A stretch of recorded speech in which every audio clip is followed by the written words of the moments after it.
ఊరికి వెళ్ళిన తర్వాత అలా ఒక రోజు పొలంలోకి అయితే వెళ్ళాము. నేను ఫస్ట్ టైం మా ఇంటికి వచ్చినప్పుడు ఇక్కడ వ్యూ చూసి ఫిదా అయిపోయాను. ఇంకా వర్షం పడితే వేరే లెవెల్లో ఉంటది.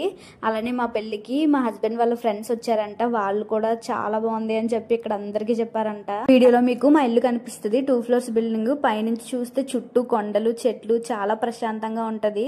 పాములు కూడా ఉంటాయి అనుకోండి. ఇక్కడ నిమ్మకాయలు చూసారు కదా మా చెట్టువే అప్పుడే స్టార్ట్ అయినాయి అంట. ఇంకా పనసపళ్ళు అంటే నాకు పిచ్చి. నాకు మ్యారేజ్ అవ్వక ముందు పనసపండు మా చిన్నకి పంపించేది. అది సరిపోకపోతే బయట కూడా కొనుక్కుని తినేదాన్ని. ఇప్పుడైతే ఇంక మాకు పనసపళ్ళు పండగే. ఇక్కడ స్నేల్ చూసారా ఎలా కదులుతుందో. నేనైతే ఫస్ట్ టైం ఇలా కదలడం చూస్తున్నాను. చాలా ఎక్సైటింగ్ గా ఫీల్ అయ్యాను. ఇంకా మా పొలం దగ్గర అరటి చెట్లు ఉంటాయి, అలానే పనస చెట్లు, ఇంకా చూసారా కనకాంబరం మొక్కలు కూడా చాలా ఉన్నాయి. మాకు అసలు పూలకి లోటే ఉండదు.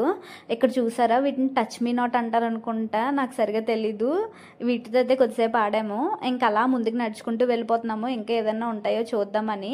ఇక్కడ వంగ తోట కనిపిస్తుంది కదా, అదైతే మా పెదమావి వాళ్ళదిని. ఇంకా వీడియోలో కొబ్బరి చెట్లు చూస్తున్నారు కదా, ఇందులో మావి కూడా ఉన్నాయి. కొబ్బరికాయలు అయితే దించి అమ్మేస్తారు. ఇంకా కొండలు కనిపిస్తున్నాయి కదా, పోలవరం ప్రాజెక్ట్ కోసం కొండలు అయితే పగలు కొడుతున్నారు. ఇంకా లాస్ట్ లో ఈ చెట్టు దగ్గర ఒక కాయ అయితే పండిపోయి చెట్టునే ఉంది. అది కోసుకుని ఇంటికి తెచ్చేసుకున్నాము.